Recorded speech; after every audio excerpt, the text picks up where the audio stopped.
Bonjour tout le monde, bienvenue à ce webinaire intitulé Financer ses études au cycle supérieur avec les bourses de recherche.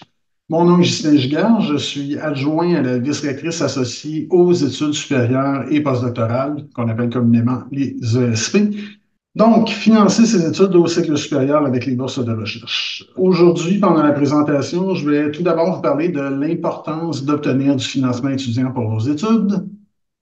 On va parler des différentes sources de financement, entre autres le concept plutôt récent de financement intégré à l'université, de l'offre de bourse à l'Université de Montréal et des différents emplois que vous pouvez occuper durant vos études, et aussi des services qui sont offerts par le secteur bourse et financement des études supérieures et postdoctorales, comme le Bureau des bourses, la Clinique des bourses, qui est un service qui vous est offert gratuitement pour améliorer la qualité de vos demandes de bourse, et un atelier de préparation de demandes de bourse qui est offert par nos amis des saisons des ESP.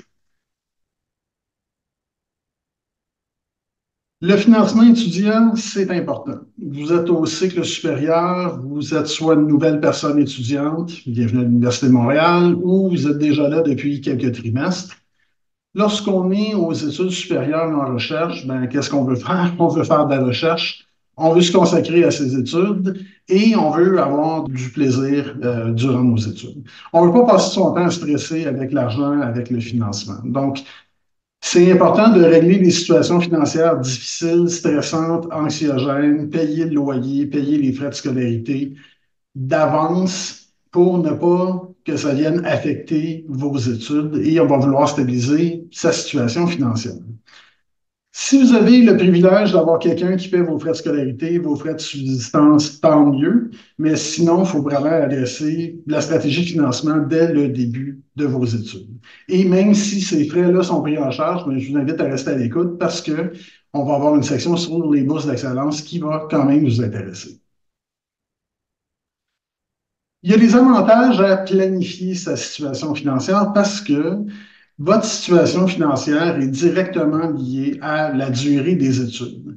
C'est démontré que les gens qui sont en moins bonne situation financière durant un programme de cycle supérieur prennent plus de temps à finir leur programme et font plus de demandes de prolongation régulière ou exceptionnelle. Le fait de prévoir d'avance et d'obtenir du financement, ça augmente considérablement les chances de finir votre programme dans les temps. Aussi, c'est un peu un cercle vicieux parce que si vous dépassez la durée normale de votre programme, ça devient beaucoup plus difficile d'obtenir du financement, entre autres dans les programmes de bourse qui ne financent que la durée normale des études. Les bourses, plus spécifiquement, c'est important parce que l'argent, on sait que c'est une des sources principales de stress, mais vous avez aussi les cours, les travaux, votre projet, les différents jalons de votre programme d'études à penser. Si en plus, il faut que vous passiez beaucoup d'heures à travailler et à vous déplacer, ça va augmenter votre niveau de fatigue, qui augmente votre stress, qui va affecter votre performance académique. Et c'est facile de tomber dans une espèce de roue anxiogène qui peut être causée par du stress et des difficultés financières.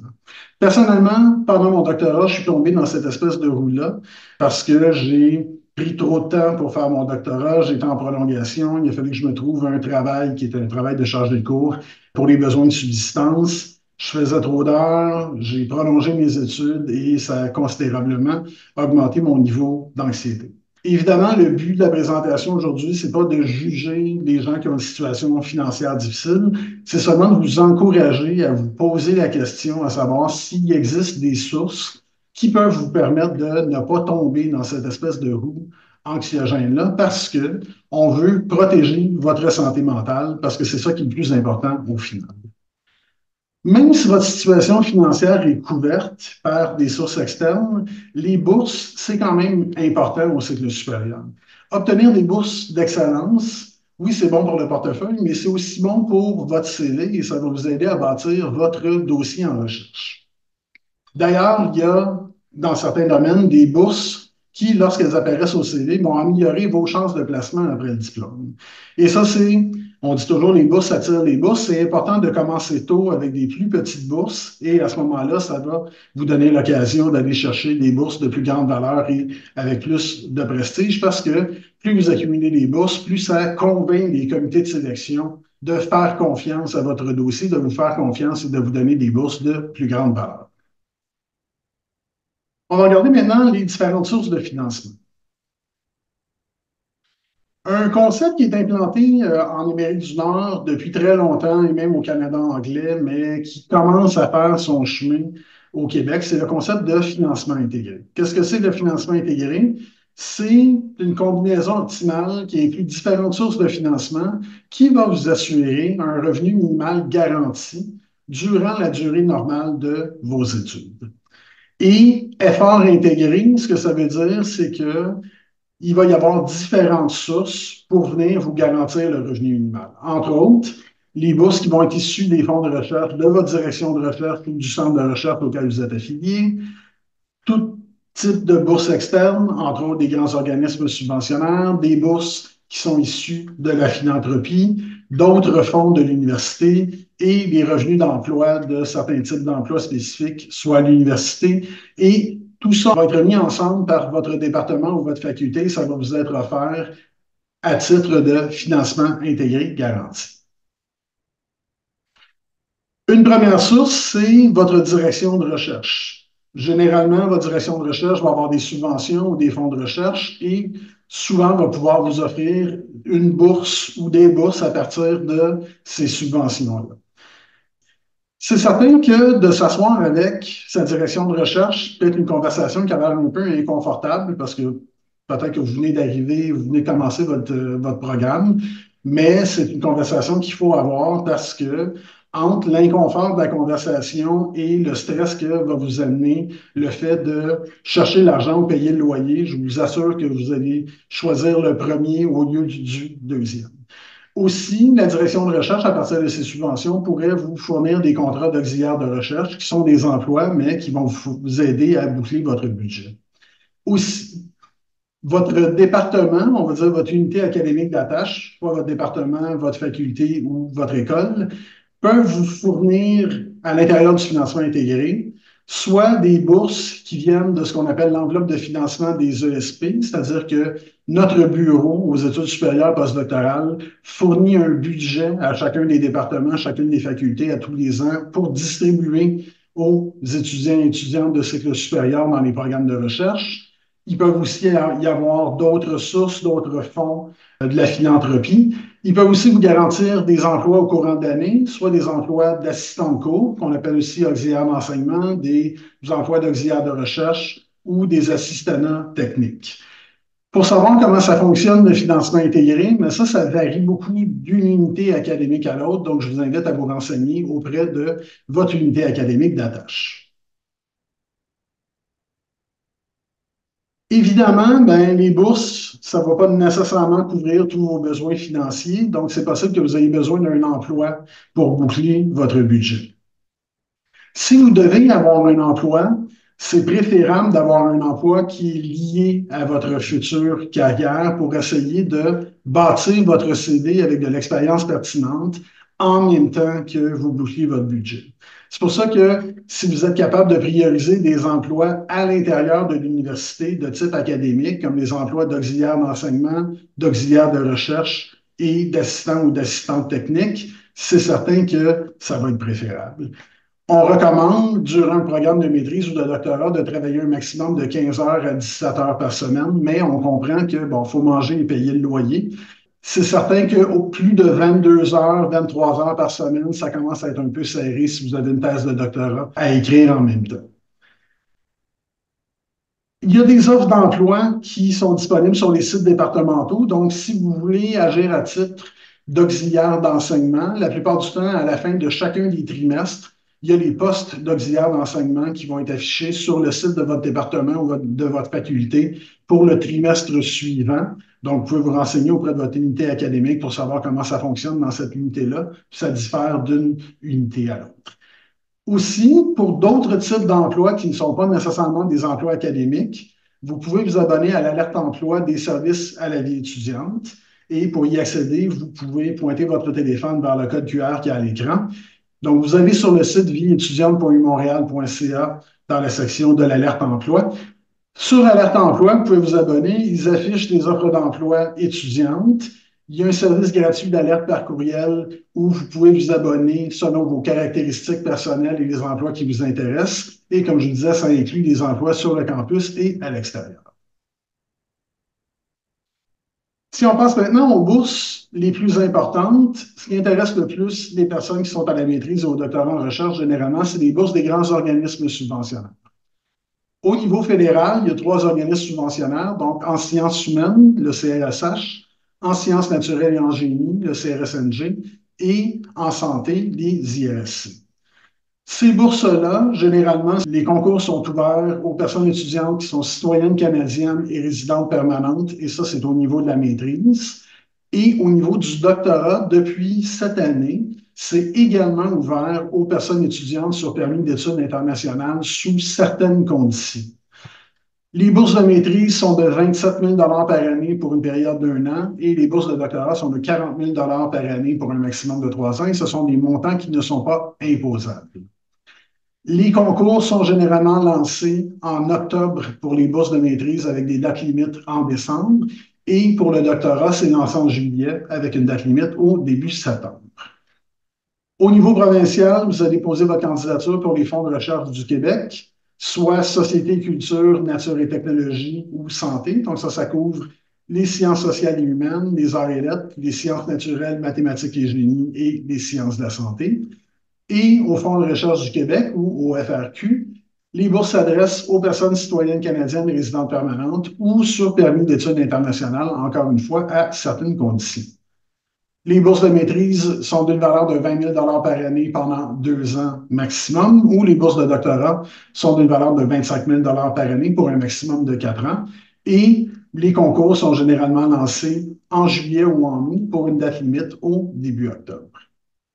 Parmi les bourses qui transigent par les ESP, comme certaines bourses des organismes subventionnaires, c'est important de savoir que nous, on gère des concours pour les programmes de maîtrise avec mémoire et de doctorat avec thèse. Il y a très peu ou pratiquement pas de bourses pour les micro-programmes de deuxième cycle, les DESS, les maîtrises de cours, les maîtrises avec stage et les maîtrises avec travail dirigé. Il y a très, très peu de financement. Et de notre côté, aux ESP, on ne verse pas de programme de bourse qui s'adresse aux personnes étudiantes dans ces programmes-là. Donc ça, c'était pour les organismes externes subventionnaires. À l'intérieur des ESP, nous aussi, on offre des bourses de différents types. On offre ce qu'on appelle des bourses d'accélération des études, ou si vous passez plus rapidement à l'étape suivante, donc au doctorat, on peut vous donner des bourses pour vous encourager à terminer vos études plus rapidement. Donc, si vous passez directement du baccalauréat au doctorat, on a des bourses pour ça. Et si vous passez de la maîtrise au doctorat sans terminer votre mémoire parce que vous avez une permission spéciale de faire un passage accéléré, il y a aussi des bourses. On a à la fin de vos diplômes des bourses de soutien à la rédaction, qu'on appelle les fins d'études doctorales ou d'études de maîtrise. On a des bourses de reconnaissance de l'excellence, donc notre programme de philanthropie de bourses d'excellence ESP, les bourses Hydro-Québec, les bourses en intelligence artificielle et des bourses d'autres fondations privées. Et on a également des bourses de soutien financier comme les bourses de congé parental. Pour les personnes étudiantes internationales, il y a plusieurs possibilités. Entre autres, il existe à la base des ententes spéciales pour les droits de scolarité. Donc, en partant, si vous êtes une personne étudiante avec la citoyenneté française ou la citoyenneté belge et que vous êtes francophone, vous ne payez pas de droits de scolarité supplémentaires comme les autres étudiants internationaux. Vous payez un peu plus que les étudiants et étudiantes du Québec, mais beaucoup moins que les autres personnes étudiantes avec permis d'études internationales. Il y a aussi des ententes avec d'autres pays. Pour savoir c'est quoi les ententes qui existent pour votre pays, je vous invite à consulter le site du ministère de l'Éducation du Québec. Et ça, vous allez avoir le lien sur le site du bureau du registraire de l'Université de Montréal. Il existe aussi des bourses d'exemption des droits de scolarité qui sont offertes par l'Université de Montréal. Au doctorat, l'exemption des droits de scolarité supplémentaires est complète, c'est-à-dire que l'Université de Montréal retire 100% des droits de scolarité supplémentaires qui sont exigés par le gouvernement du Québec. À la maîtrise, tout dépendant si vous êtes dans un programme avec recherche ou sans travail de recherche, C'est une exemption partielle que vous allez recevoir pour les droits de scolarité supplémentaires. Si vous êtes en recherche, une exemption d'environ 60 et si vous êtes dans un autre type de programme, entre 40 et 45. Il y a aussi des bourses pour lesquelles vous devez poser votre candidature, qui sont des bourses d'excellence pour étudiants étrangers du Fonds de recherche du Québec. C'est strictement pour les personnes étudiantes sur permis d'études internationales.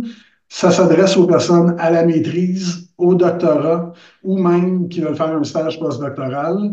Il y a un volet général qui s'adresse à tout le monde et il y a des ententes spécifiques pour des pays en particulier comme le Brésil, l'Inde, la Wallonie et plusieurs autres.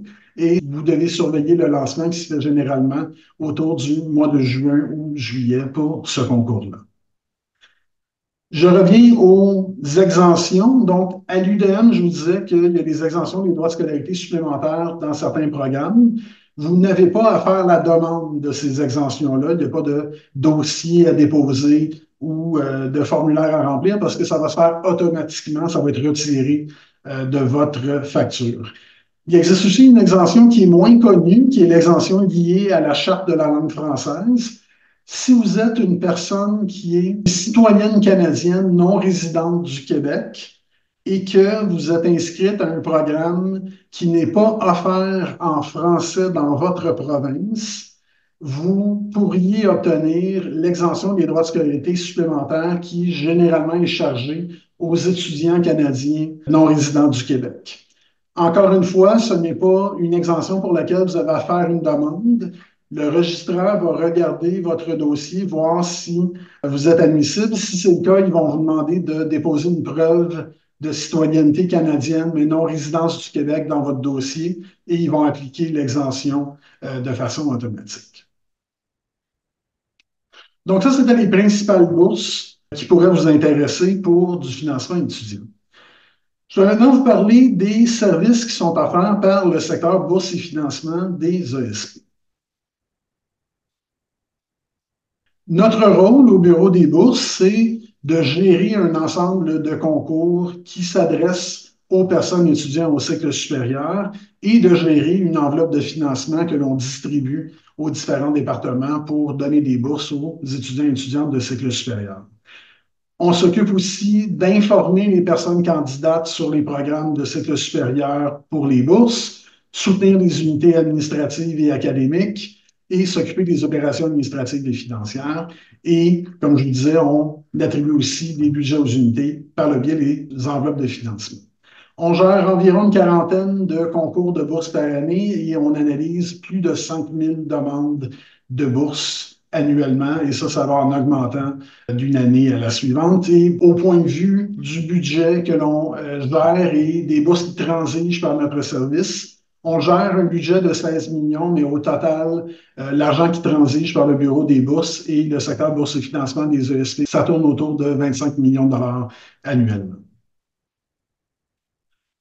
Pour obtenir de l'information sur les bourses au cycle supérieur, généralement, vous allez recevoir des informations sur les concours de bourse par courriel.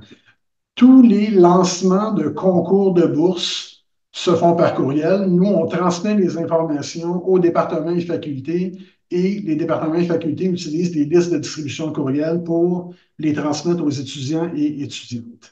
Donc, s'il y a des lancements de concours, des rappels, des annonces de rencontres d'information, vous allez les recevoir par courriel et c'est pour ça que c'est important de toujours rester à l'affût de votre boîte courriel de l'Université de Montréal.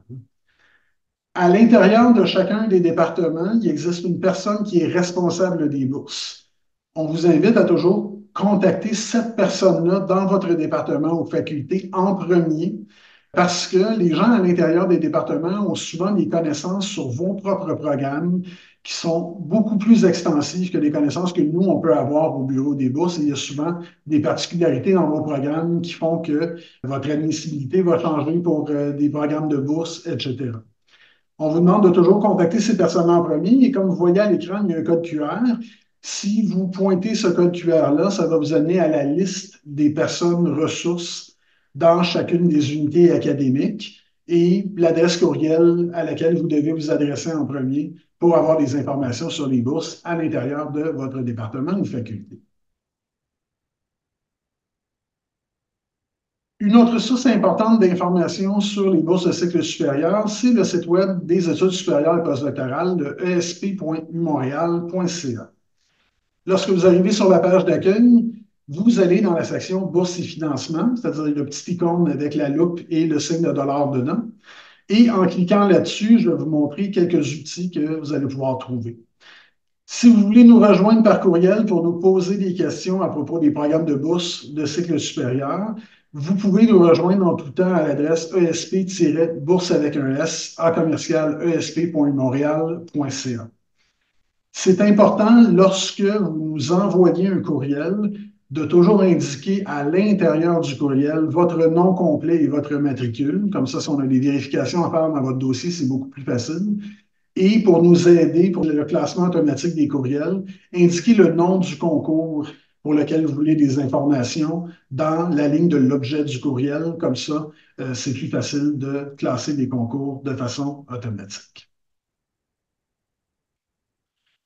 Sur le site des ESP, le esp.montréal.ca, on a monté un petit répertoire restreint qui constitue un excellent point de départ pour savoir quelle bourse s'adresse à vous à titre d'étudiant, étudiante de maîtrise ou de doctorat de façon principale.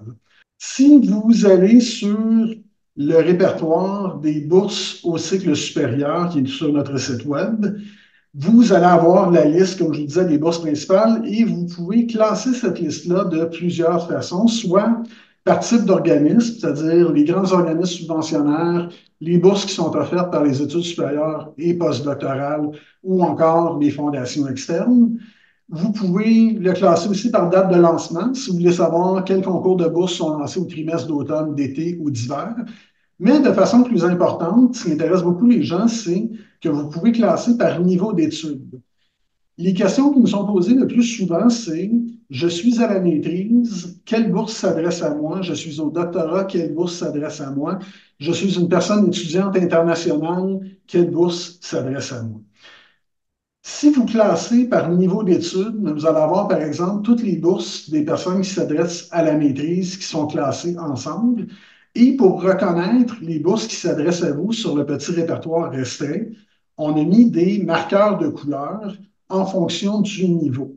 Donc, toutes les bourses de maîtrise sont d'une certaine couleur, toutes les bourses de doctorat sont identifiées d'une certaine couleur. Et de façon plus importante, toutes les bourses pour lesquelles les personnes étudiantes internationales sont admissibles sont aussi identifiées du marqueur international que vous voyez ici, le marqueur jaune. Donc, vous pouvez facilement reconnaître sur l'écran quelle bourse s'adresse à vous.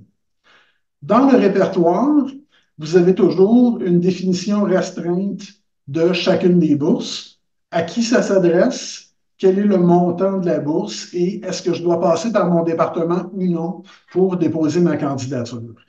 Vous allez aussi avoir un lien vers la fiche d'information du répertoire des bourses que je vais vous montrer dans un instant. Si le concours est en vigueur, ça va être la fiche du concours en vigueur. Sinon, ça va être la fiche du dernier concours qui a eu lieu. Vous allez aussi trouver à plusieurs endroits sur le site des ESP la liste des concours de bourse en vigueur qui apparaissent généralement en bas des pages.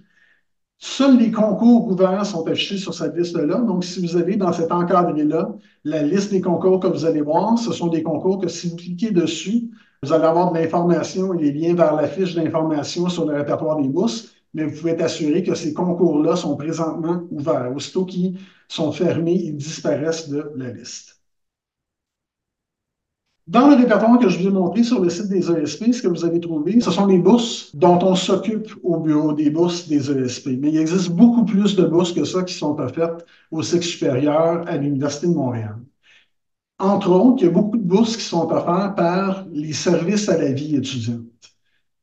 Pour avoir une idée plus complète du portrait des bourses au cycle supérieur, vous pouvez vous référer au répertoire des bourses que vous allez trouver aux bourses avec un s.montréal.ca ou en pointant sur le code QR qui apparaît à l'écran. Ce que vous pouvez faire sur le répertoire des bourses, ce sont des recherches ciblées. Donc, vous pouvez soit écrire des mots-clés dans la boîte ici. Par exemple, vous cherchez les bourses d'excellence, vous écrivez excellence et vous allez tomber sur la bonne fiche. Ou encore, vous pouvez sélectionner des caractéristiques, indiquer que vous êtes au doctorat de troisième cycle, vous cherchez une bourse de diffusion des résultats de recherche. Il y a beaucoup d'autres caractéristiques que vous pouvez sélectionner et ça va vous indiquer quelles sont les bourses qui s'adressent à vous plus spécifiquement. Donc, comme je vous dis, c'est des bourses des ESP, mais il y a aussi des bourses des services à la vie étudiante que vous allez trouver sur ce répertoire-là. Un service important que l'on offre au bureau des bourses des ESP, c'est la clinique des bourses, qui est un service qui est quand même assez populaire auprès des personnes étudiantes. La clinique des bourses, c'est un soutien qui est offert gratuitement par des personnes qui ont déjà obtenu des bourses des grands organismes subventionnants, soit fédéraux ou provinciaux. Il y a deux types de services qui sont offerts. Soit que vous voulez poser votre candidature pour un concours de bourse majeure, vous pouvez rencontrer une personne boursière d'un grand organisme subventionnaire pour une période de 2 heures et lui poser des questions par rapport à votre dossier ou par rapport au concours de bourse et lui demander des conseils. Donc ça, c'est le service de consultation. Il y a également un service de révision de documents où vous pouvez soumettre votre dossier de candidature que vous voulez envoyer à l'organisme subventionnaire, par exemple, et la personne boursière va passer 5 heures à réviser votre dossier de bourse, vous faire des suggestions de correction et d'amélioration, et comme ça va augmenter la qualité de votre dossier de bourse et vous augmenter vos chances d'obtenir la bourse. Ce service-là est offert gratuitement à toutes les personnes qui sont inscrites à des programmes d'études de l'Université de Montréal à la maîtrise ou au doctorat en recherche.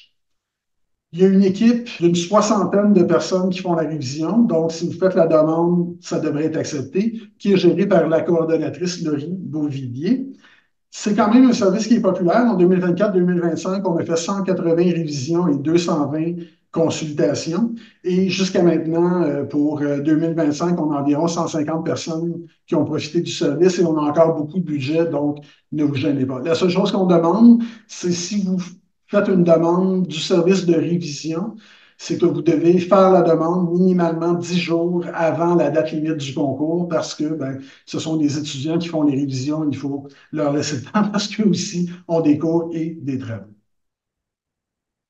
Si vous voulez faire une demande de service à la clinique des bourses, vous pouvez aller sur le site des ESP ou pointer le code QR qui est à l'écran. Vous allez dans la section bourses et financement et ensuite, sur le menu à gauche, vous allez dans clinique des bourses. Et comme vous pouvez voir au bas de l'écran, si vous voulez une consultation de 2 heures, vous pouvez cliquer sur le formulaire pour remplir une requête pour une consultation et entrer vos informations. Ou sinon, si vous voulez faire réviser votre dossier, vous pouvez entrer vos informations pour une demande de révision d'une durée de 5 ans. Un dernier service qui est offert par le vice-rectorat adjoint aux études supérieures et postdoctorales et plus spécifiquement le service de développement professionnel qu'on appelle les saisons des ESP, c'est un atelier de préparation de demande de bourse d'une durée de 12 heures qui est également gratuit pour des personnes qui sont inscrites à un programme de maîtrise ou à un programme de doctorat. Le numéro et le titre du cours vont changer à partir de l'hiver. Donc, l'atelier va maintenant s'appeler le PLU 6160, accompagnement à l'écriture scientifique. Mais dans les faits, c'est un atelier de préparation de demande de bourse. C'est offert à distance à tous les trimestres. Généralement, il y a 2 groupes à l'automne, 2 groupes à l'hiver. Ça se divise en 2 périodes de 3 heures de théorie et une retraite virtuelle de rédaction de 2 fois 3 heures. Et comme je disais, c'est sans frais si vous êtes inscrit ou inscrite à temps complet au cycle supérieur ou vous faites un stage postdoctoral à l'Université de Montréal. Vous ne pouvez pas vous inscrire directement à cet atelier-là dans le centre étudiant. Il faut passer par le ou la TGDE de votre département ou de votre faculté pour faire l'inscription. C'est un atelier d'une valeur d'1 crédit, mais ça ne compte pas dans les crédits de votre programme et c'est un succès-échec qui ne compte pas non plus dans votre moyenne. Donc, c'est non contributoire à la moyenne de votre programme.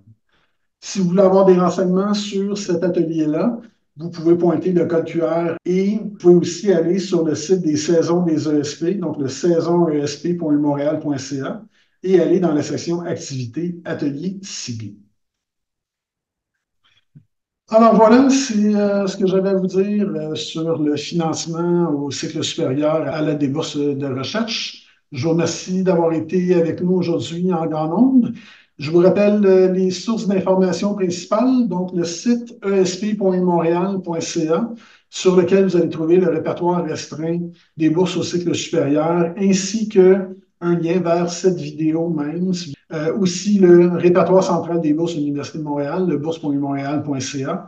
Et si vous avez des questions pour nous, on vous rappelle que c'est toujours mieux de contacter la personne ressource dans votre unité en premier pour les bourses, mais sinon, ça va nous faire plaisir de répondre à vos questions lorsque vous nous écrivez au ESP-bourse avec un S à commercial esp.montréal.ca. Sur ce, je vous souhaite une excellente fin de journée et un excellent trimestre. À bientôt.